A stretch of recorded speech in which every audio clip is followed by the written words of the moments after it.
Hello guys, मैं Rishabh sir. आज हम लोग मोशन चैप्टर को देखेंगे और ये मोशन चैप्टर क्लास 9th का है और ये मोशन फिजिक्स का एक चैप्टर है। तो हम लोग सबसे पहले समझिए, खास करके क्लास 9th वाले फिजिक्स क्या है ना। साइंस का 3 ब्रांच, फिजिक्स, केमिस्ट्री और बायो। तो फिजिक्स के बारे में हम लोग देखते हैं क्या कि physics is a study of our nature and कह सकते हैं कि it is the branch of science in which we study about the nature and related to its phenomena, जिसमें हम प्रकृति और प्रकृति में होने वाले घटनाओं के बारे में जो अध्ययन करते हैं, इसे हम लोग क्या कहेंगे? फिजिक्स कहेंगे। तो फिजिक्स में जो सबसे पहला टर्म निकल कर आता है वो है हमारा फिजिकल क्वांटिटी। अब फिजिकल क्वांटिटी किसे कहते हैं? तो दोज क्वांटिटी, वैसा क्वांटिटी जिसे हम माप सकते हैं, विच कैन बी मेजर्ड इजिली, जिसको हम माप सकते हैं, जैसे स्पीड हो गया, डिस्टेंस हो गया, टाइम हो गया, लेंथ हो गया, मास हो गया। ये सब क्या है? Acceleration, velocity, work, power, energy, ये सब क्या है? ये सब फिजिकल क्वांटिटी। और फिजिकल क्वांटिटी क्यों कहते हैं? क्योंकि इसको हम मेजर कर सकते हैं, है ना। डिस्टेंस कितना है होगा, ये क्या है? इसका मेजरमेंट कर सकते हैं। इस मार्कर की क्या होगी? लंबाई होगी, तो इसको मेजर कर सकते हैं, ठीक है ना। तो इसे हम लोग क्या कहेंगे? जो लेंथ हो गया या मास हो गया या टाइम हो गया, डिस्टेंस हो गया, ये सब क्या हो गया? हमारा फिजिकल क्वांटिटी, जिसको भी हम माप सके, ठीक है ना। Those quantity which can be measured easily is called physical quantity. तो ये फिजिकल क्वांटिटी जो है दो तरीके का होता है। फिजिकल क्वांटिटी कितने तरीके का है? दो तरीके का। एक है स्केलर फिजिकल क्वांटिटी और दूसरा है वेक्टर फिजिकल क्वांटिटी। अब स्केलर फिजिकल क्वांटिटी किसे कहेंगे? तो those quantity which have magnitude, जिसके पास मैग्नीट्यूड भी हो और डायरेक्शन भी हो। अब देखिए क्या है कि फिजिकल क्वांटिटी जो है ये दो तरीके का होगा, ठीक है। एक होगा स्केलर और एक होगा वेक्टर। स्केलर किसे कहेंगे? तो वैसा क्वांटिटी जिसके पास सिर्फ मैग्नीट्यूड हो। इसके पास क्या होगा? मैग्नीट्यूड। और इसके पास क्या होगा? मैग्नीट्यूड के साथ साथ, मैग्नीट्यूड तो होगा ही, साथ साथ इसमें डायरेक्शन भी होगा, ठीक है। ये डायरेक्शन भी होगा। तो वैसा physical quantity, those physical quantity which have magnitude as which have only magnitude is called scalar, and those physical quantity which have magnitude as well as direction, magnitude के साथ साथ क्या है? डायरेक्शन है, उसे हम लोग क्या कहेंगे? Vector physical quantity. अब देखिए मैग्नीट्यूड क्या होता है? तो how much quantity a body content, how much quantity, कितने मात्रा में कोई चीज, जैसे लेंथ है तो कितना लेंथ है, किसी चीज की कितनी लेंथ है। अगर आप दुकान में जाते हैं, कहते हैं कि हमें क्या बोलते हैं, जैसे आलू खरीदना है, तो आप क्या कहते हैं कि 5 kg आलू दीजिए, ये कहते हैं ना।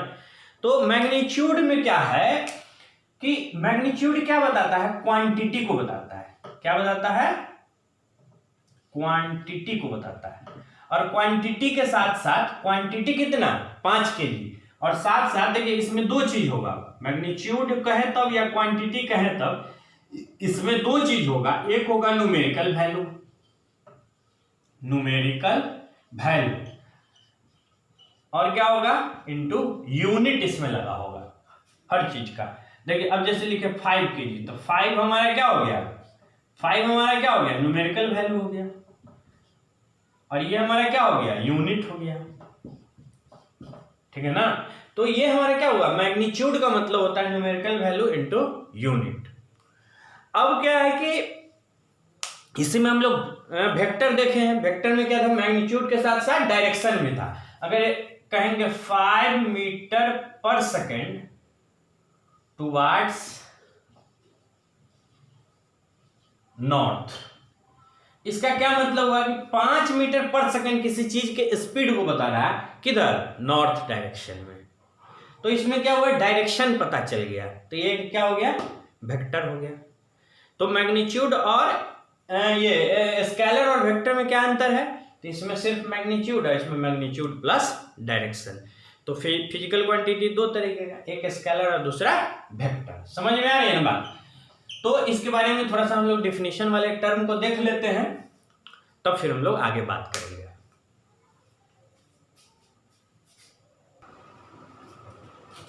तो सबसे पहले हम लोग देख रहे हैं फिजिकल क्वांटिटी। फिजिकल क्वांटिटी किसे कहेंगे? तो those quantity which can be measured easily is called physical quantity and there are two types of physical quantity.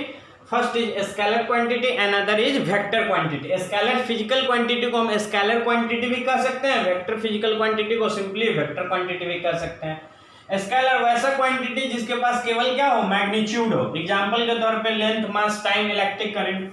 अब वेक्टर है तो वैसा फिजिकल क्वांटिटी जिसके पास मैग्नीट्यूड भी हो, साथ साथ डायरेक्शन भी है। As for example displacement, velocity, acceleration, force, work. अब क्या है कि मैग्नीट्यूड क्या है? तो मैग्नीट्यूड का the amount of quantity contained by any object. किसी ऑब्जेक्ट में कितना क्वांटिटी है ना। अब देखेंगे क्या कि मैग्नीट्यूड आपको लेंथ को भी कहा जा सकता है, मास को भी कहा जा सकता है, टाइम को भी कहा जा सकता है, वर्क को भी कहा जा सकता है, एनर्जी को भी कहा जा सकता है। जिसको भी मापना हो उसे हम कह सकते हैं। तो ये ध्यान रखना है कि मैग्नीट्यूड में क्या होगा? न्यूमेरिकल वैल्यू और यूनिट होगा। तो एक क्वेश्चन यहाँ पे निकल के आता है कि what is difference between the scalar physical quantity and vector physical quantity. तो आइए हम लोग थोड़ा सा स्केलर और वेक्टर में क्या अंतर है उसको देखते हैं, लेकिन पहले आप इसे नोट कर लें।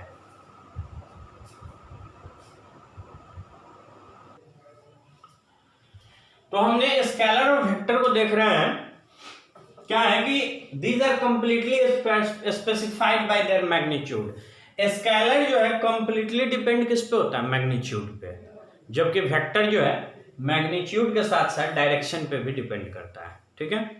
अब क्या है ना कि ऐसे अगर आप समझेंगे तो आपको पॉइंट वाइज डिफरेंस करने में ज्यादा अच्छा रहेगा, है ना, ज्यादा आप समझ पाएंगे। एक तो देखिए डिफिनीशन में ढेर सारा चीजें हैं, आप डिफिनीशन को भी क्या कर सकते हैं? डिफरेंस बता सकते हैं। इसमें एक और डिफरेंस आ जाएगा क्या कि the quantity have only magnitude and the quantity have magnitude as well as direction. एक एग्जांपल को भी आप डिफरेंस के रूप में दिखा सकते हैं। तो दूसरा डिफरेंस क्या है कि it can change by changing its magnitude. Simply जब मैग्नीट्यूड पे ही डिपेंड करेगा तो क्या करेंगे? मैग्नीट्यूड को चेंज कर देंगे तो स्केलर चेंज हो जाएगा, स्केलर क्वांटिटी का वैल्यू क्या होगा? चेंज होगा। लेकिन कहता है it can change bye either changing in its magnitude और डायरेक्शन और बोथ। अब मान लीजिए कि 5 किलोमीटर पर आवर के रफ्तार से कोई चीज इधर से जा रहा था। अब क्या हुआ कि डायरेक्शन चेंज हो गया, ऐसे जा रहा था, डायरेक्शन चेंज हो गया, तो उसका क्या हुआ? वो चेंज हो गया, वो क्वांटिटी चेंज हो गया। मैग्नीट्यूड के साथ साथ डायरेक्शन, या तो मैग्नीट्यूड में परिवर्तन आ जाए या फिर डायरेक्शन में भी परिवर्तन आ जाए। स्पीड ना बदले लेकिन सिर्फ डायरेक्शन बदल जाए तो वेक्टर क्वांटिटी क्या हो सकता है? बदल सकता है। और दोनों को भी चेंज करेंगे तो भी बदल सकता है। थर्ड है क्या कि इट कैन बी एडेड और subtracted by the law of ordinary algebra. Algebra का जो आपने पढ़ा है ना, 5 + 3 कितना होगा? 8 होगा। तो ये चीज क्या है कि इस लॉ पे का ये ऑर्डिनरी अलजेब्रा के नियम पे ऐड और सब्सट्रैक्ट होता है। लेकिन ये जो वेक्टर क्वांटिटी है ये वेक्टर एडिशन होता है ना, लॉज ऑफ वेक्टर एडिशन। तो इस पे काम ये करेगा। अब वेक्टर के बारे में विस्तृत जानकारी आपको क्लास 11th में मिलेगा।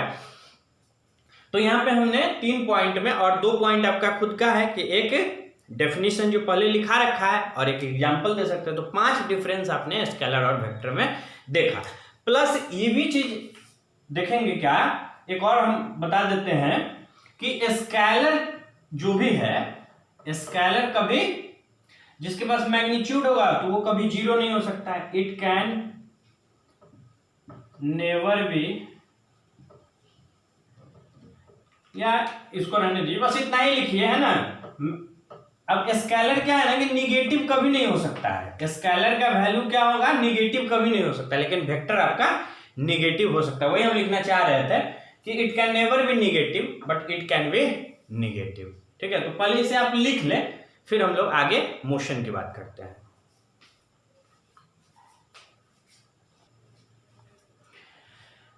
तो मोशन चैप्टर है हमारा। तो आइए अब मोशन के बारे में देखते क्या है कि मोशन है क्या। सबसे पहला चीज यही निकल कर आता है कि मोशन का मतलब क्या होता है। अब तक आपने जो पढ़ा, मोशन में किसी वस्तु को आप कब कहते हैं? जब उसमें मूवमेंट आप देखते हैं, उसमें आप मूवमेंट देखते हैं तो उसे मोशन में कहते हैं।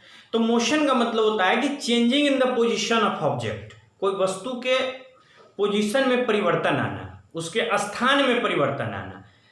किसके तुलना में? तो टाइम के तुलना में, समय के तुलना में अगर कोई वस्तु बदल रहा है, अपने स्थान को बदल रहा है, अपनी स्थिति को बदल रहा है, तो उसे हम लोग क्या कहेंगे? मोशन में कहेंगे। सिंपली समझ लीजिए कि ये मार्कर यहाँ पे है और धीरे धीरे चल रहा है, तो क्या हो रहा है? समय के साथ ये अपना जगह भी, अपना प्लेस भी क्या कर रहा है? चेंज कर रहा है। तो इसे हम लोग क्या कहेंगे? मोशन में कहेंगे। जैसे चिड़िया आकाश में उड़ती है, कार वगैरह, व्हीकल्स वगैरह चलता है ना, बोल रहे हैं तो मेरे माउथ का लिप्सिंग हो रहा है, तो क्या हो, ये जो लिप्स है ये लिप्सिंग कर रहा है, तो ये सब क्या चीज में है? मोशन में। हाथ ऐसे हम कर रहे हैं तो ये क्या है? मूवमेंट हो रहा है, तो इसे हम क्या कहेंगे? मोशन में। ठीक है ना? तो वस्तु के स्थान में परिवर्तन होना समय के तुलना। लेकिन कभी कभी क्या होता है कि कोई वस्तु का मूवमेंट इतना कम होता है कि आप पता नहीं लगा पाते हैं थोड़े देर में। अगर समय कम है हमारे पास और पता करना है, जैसे आप घड़ी में ही घंटे की सुई को देख लीजिए, तो क्या है कि अगर 2 मिनट के में पूछे कि बताइए कि यह मोशन में है या रेस्ट में है, तो 2 मिनट में उसमें नेग्लिजिबल चेंजिंग होगा उसके पोजीशन में, तो उसे हम मोशन में नहीं कह सकते हैं वहां पे। तो उसके लिए एक और रूल बताया गया, एक और डिफिनीशन बताया गया, क्या कि changing in the position of object with respect to time, time की तुलना में, और स्टेशनरी ऑब्जेक्ट, और किसी रुके हुए वस्तु की तुलना में, और stationary object taken as reference point. Reference point का मतलब क्या होता है कि किस वस्तु से हम तुलना कर रहे हैं। कि जैसे मान लीजिए कि यहाँ पे एक पेड़ है, ठीक है, यहाँ पे एक पेड़ लगा हुआ है, अब कोई कार यहाँ से जा रहा है, ठीक है ना, ये कार यहाँ से जा रहा है और 2 सेकंड के बाद देखें तो यहाँ हो गया। तो इस पेड़ की तुलना में क्या है कि हम क्या कर रहे हैं? कंपेयर कर रहे हैं कि यह पहले यहाँ था 2 सेकंड पहले, अभी यहाँ चला है, या यहाँ पहले था अब यहाँ आ गया, समय को हम हटा भी देते हैं, तो ये हमारे लिए क्या हो गया? स्टेशनरी ऑब्जेक्ट हो गया। क्या हो गया? Stationary object. अब ये स्टेशनरी ऑब्जेक्ट को हम क्या करते हैं? Taken as reference point. इस चीज को हम लोग क्या करते हैं? Reference point. रेफरेंस पॉइंट को हिंदी में कहते हैं कि the object through which we compare, जिस ऑब्जेक्ट से हम लोग क्या करते हैं? बाय विच वी कंपेयर, जिसके से हम तुलना करते हैं किसी चीज को, उसे हम लोग क्या करते हैं? Reference point. इसे क्या मान लिया हमने? Reference point. अच्छा, एक चीज बताइए कि आप अभी रेस्ट में है या मोशन में है ना? इस क्वेश्चन को आप सोचिए कि आप रेस्ट में है या मोशन में। अब सिंपली समझ लीजिए कि एक पहले हम एग्जांपल देते हैं कि ट्रेन में कोई व्यक्ति बैठा है, जैसे मान लो कि हम और आप ट्रेन से कहीं जा रहे हैं घूमने, तो ट्रेन के बाहर में जो व्यक्ति है, ट्रेन चल रही है, तो जब ट्रेन खुली तो प्लेटफॉर्म वाले लोगों के लिए हम किस चीज में हो गए? मोशन में। ट्रेन में हम बैठे हुए हैं, ट्रेन चूंकि मोशन में है, तो प्लेटफॉर्म पे जो व्यक्ति बैठा हुआ है उसके लिए हम किस चीज में है? मोशन में। लेकिन ट्रेन के अंदर में हम और तुम साथ बैठे हुए हो, तो हम और आप क्या हैं? एक दूसरे के लिए रेस्ट में है। तो इसीलिए क्या कहा जाता है कि समय के साथ के अलावा हमें क्या करना होगा? किसी स्टेशनरी ऑब्जेक्ट से हमें तुलना करना होगा। और motion is not a physical quantity. अभी हम क्लियर कर दे रहे हैं कि मोशन जो है फिजिकल क्वांटिटी नहीं है, इसको आप माप नहीं सकते हैं। कभी सुने हैं कि 5 किलोमीटर प्रति घंटा से उसका मोशन था? नहीं, उसका स्पीड रहता है।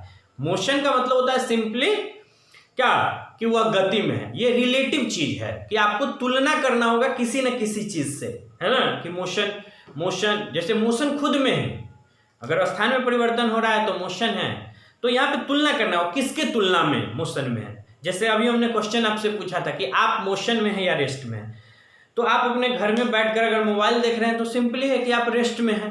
किसके तुलना में? तो घर वाले लोगों की तुलना में, सड़क पे जो लोग हैं उसके तुलना में। लेकिन चूंकि आप इस पृथ्वी पे, और पृथ्वी क्या हो रही है? घूम रही है, तो आप चंद्रमा पर कोई व्यक्ति है तो उसके तुलना में आप किस चीज में है? मोशन में, क्योंकि पृथ्वी घूम रही है तो आप भी घूम रहे हैं। समझ में आ रही है बात?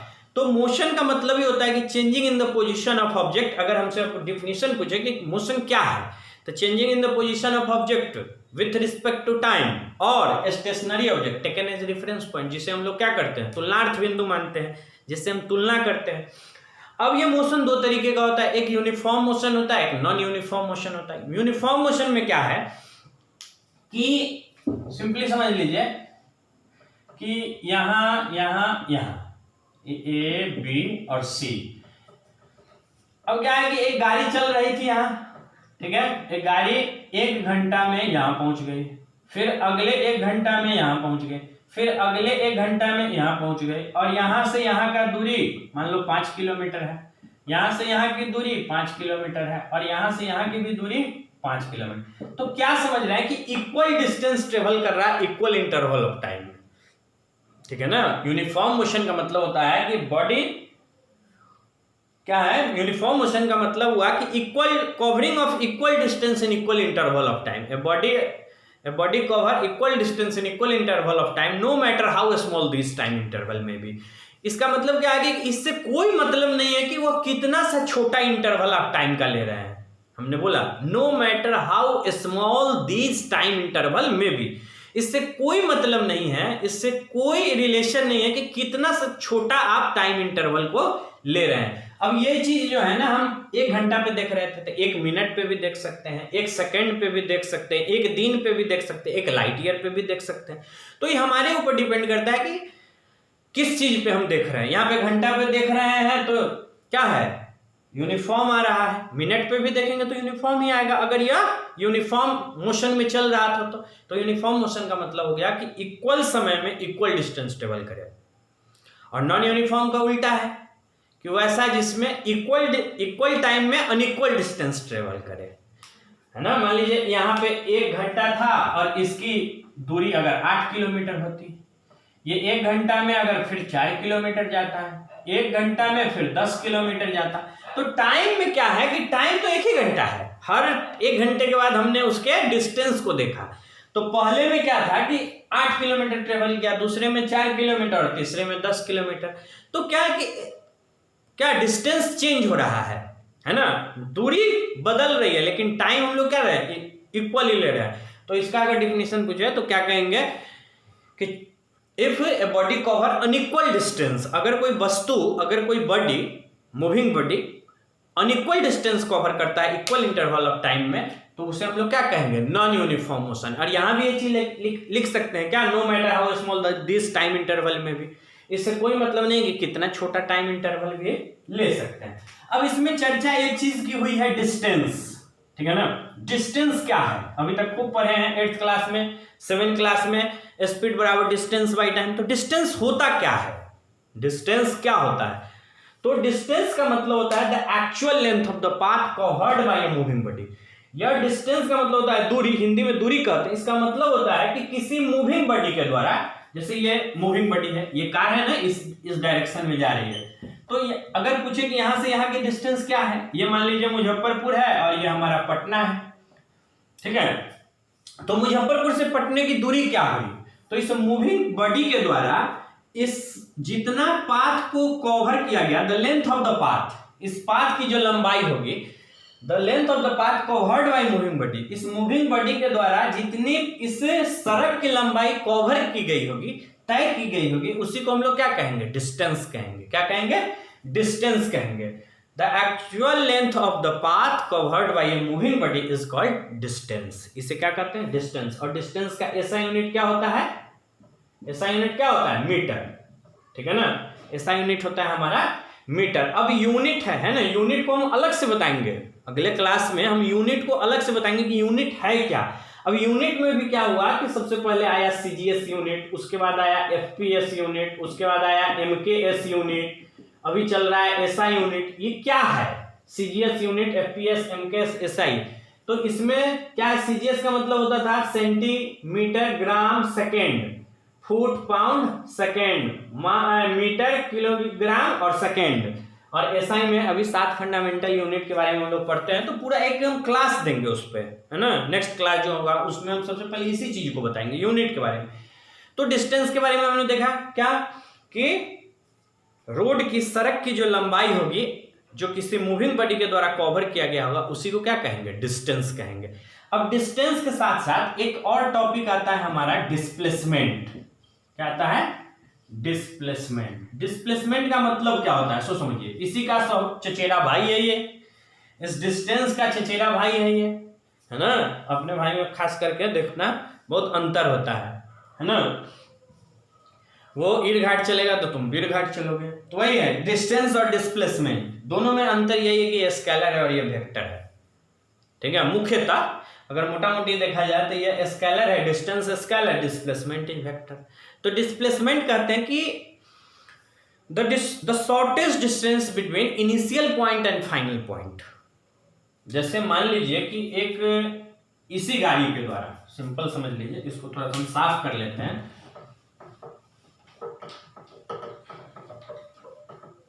जो भी लोगों को इसमें कुछ इंपॉर्टेंट लगेगा ऐसा लिखना, तो आप वीडियो को पॉज करके लिख लीजिएगा। अब जैसे मान लीजिए कि ये सड़क एक ऐसे गई हुई है, एक सड़क ऐसे गई, ठीक है, यहां से घूम घूम के गाड़ी गया होगा। हालांकि सड़क तो ऐसा नहीं होता, लेकिन फिर भी एज फॉर एग्जांपल हम बता रहे हैं कि मान लीजिए कि एक सड़क ऐसे चली गई होगी, ठीक है। तो ये जो दूरी देख रहा है ये सबसे शॉर्टेस्ट डिस्टेंस है। आपने नाइन्थ क्लास में मैथ्स में आप देखेंगे कि जो शॉर्टेस्ट डिस्टेंस होता है वो परपेंडिकुलर डिस्टेंस होता है, ठीक है। जो सबसे छोटी लाइन होगी वो हमेशा स्ट्रेट लाइन होगी, सीधी लाइन होगी। तो कोई वस्तु अगर ऐसे गया, फिर ऐसे गया, फिर ऐसे आया होगा, फिर ऐसे गया होगा, ठीक है। यही गाड़ी ऐसे घूम कर अगर गया है, यहाँ पे अगर रास्ता नहीं है, समझ लीजिए सिंपली कि यहाँ पे अगर रास्ता नहीं है तो इसको ऐसे घूम के जाना है, तो ये डिस्टेंस हो गया। ये क्या हो गया? डिस्टेंस। लेकिन यहां से यहां की जो शॉर्टेस्ट डिस्टेंस, और शॉर्टेस्ट डिस्टेंस क्या होता है? Straight line. तो इसे हम लोग क्या कहेंगे? डिस्प्लेसमेंट कहेंगे। इस दूरी को हम लोग डिस्प्लेसमेंट कहेंगे, इस दूरी को हम लोग क्या कहेंगे? डिस्टेंस कहेंगे। समझ में आ रही है ना बात? डिस्टेंस और डिस्प्लेसमेंट का मतलब समझे। जैसे मान लो सिंपल सा कि यहां से हमको अघोरिया चौक जाना है, तो अघोरिया चौक जाना है तो हो सकता है कि बहुत सारे गली वगैरह को क्रॉस करके हम जाएं। अब वही हमको अगर एरियल जाना हो, हवा के माध्यम से जाना हो, तो स्वाभाविक सी बात है कि हम सीधे चले जाएंगे, है ना। क्या करेंगे? सीधे चले जाएंगे। आप खास करके गौर करना कि कहीं पे खाली अगर जगह रहता है और बीच से रास्ता बना रहता है तो आप बीच से ही जाते हैं, सड़क से दूर पड़ जाता है। जैसे एक ऐसे है, ये ए है, ये बी है और ये सी है। अब मान लेते हैं कि कोई आदमी यहाँ पे खड़ा है, यहाँ पे कोई लड़का जो है क्या है कि खड़ा है, ठीक है। लड़का लग नहीं रहा है लेकिन मान लेते हैं। अब इसको क्या है कि यहाँ पे जाना है ए पे, तो इधर ये 3 किलोमीटर हो गया, ये 4 किलोमीटर हो गया और ये 5 किलोमीटर, ये कितना होगा, है ना। यही चीज बताना है परपेंडिकुलर। तो देखिए क्या है कि ये 3 हो गया, ये 4 हो गया। अब लड़का क्या करेगा? सी से चलेगा, बी पे आएगा, बी से जाएगा, ए पे जाएगा। लेकिन अगर ये सड़क ऐसे होगी, अगर एक सड़क ऐसे भी बनी होगी, तो लड़का इधर से जाना पसंद करेगा कि इधर से जाना पसंद करेगा? स्वाभाविक सी बात है, अगर ये 90 डिग्री है तो ये राइट एंगल ट्रायंगल हो गया। राइट एंगल ट्रायंगल हो गया तो ये क्या काम किया? हाइपोटेनस का काम किया। h बराबर होता है √p² + b²। तो परपेंडिकुलर हमारा कितना हो गया? 4। परपेंडिकुलर हमारा हो गया 4 का स्क्वायर + 3 का square, and 4 square + 3 square 16 + 9 that is √25 that is 5 kilometre. तो ये दूरी कितना हो गया? 5 किलोमीटर। तो देखिए डिस्टेंस क्या हो गया? डिस्टेंस को हम लोग s से सूचित करते हैं। तो डिस्टेंस हमारा हो गया 3 किलोमीटर इधर गया, 4 किलोमीटर इधर गया, तो 7 किलोमीटर हो गए। लेकिन डिस्प्लेसमेंट की बात करते हैं, ये s से डिस्टेंस को दिखाते हैं। s के ऊपर वेक्टर का सिंबल लगा देते हैं। ये क्या है? ये अगर हम ऐसे एरो दे दे, है ना, s के ऊपर जो हम एरो डाल दिए हैं तो ये वेक्टर बन गया, यानी ये डिस्टेंस नहीं, अब क्या हो गया? डिस्प्लेसमेंट हो गया। एक नया सिंबल आपने देखा है कि जैसे मान लीजिए कि s और s के ऊपर, अच्छा स्पीड का सिंबल क्या होता है? v। अब v के ऊपर जब ऐसे लगा देंगे तो ये क्या हो जाएगा? वेलोसिटी। तो स्पीड स्केलर हो गया, वेलोसिटी क्या हो गया? वेक्टर हो गया। उसी तरह से ये डिस्टेंस है, ये क्या है? डिस्टेंस। और डिस्प्लेसमेंट कितना हो जाएगा? तो 5 किलोमीटर। तो लड़का किससे जाना पसंद करेगा? डिस्प्लेसमेंट से। अगर मान लो सिंपली एक और एग्जांपल देते हैं, क्या कि अगर आप बाजार जाते हैं और रिक्शे वाले को आप कहें कि भैया हमको ले चलो, पूरे दिन आपको घुमाएंगे और डिस्प्लेसमेंट के आधार पर पैसा देंगे। नहीं, डिस्प्लेसमेंट के आधार पर अगर पैसा देंगे तो सिंपल से समझ जाओ कि डिस्प्लेसमेंट क्या, पूरा दिन भर उसको घुमाएंगे और फिर घर पे आके उतर जाएंगे। तो क्या हुआ कि जैसे मान लो कि यहाँ से हम चले थे, अब पूरा मार्केट उर्केट घूमते, है ना, ऐसे ऐसे घूमते घूमते घामते पूरा इधर आके यहाँ पे। अब कहें कि हम तो बोले थे डिस्प्लेसमेंट के आधार पे पैसा देंगे, तो जहां से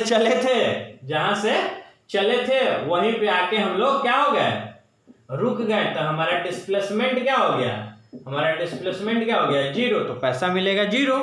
रिक्शा वाला बहुत मारेगा, समझे। तो हम लोग देखते हैं थोड़ा सा, इस डिस्टेंस हो गया, डिस्प्लेसमेंट हो गया, तो इसके डेफिनेशन टर्म को देख लेते हैं, फिर हम लोग आगे चर्चा करेंगे।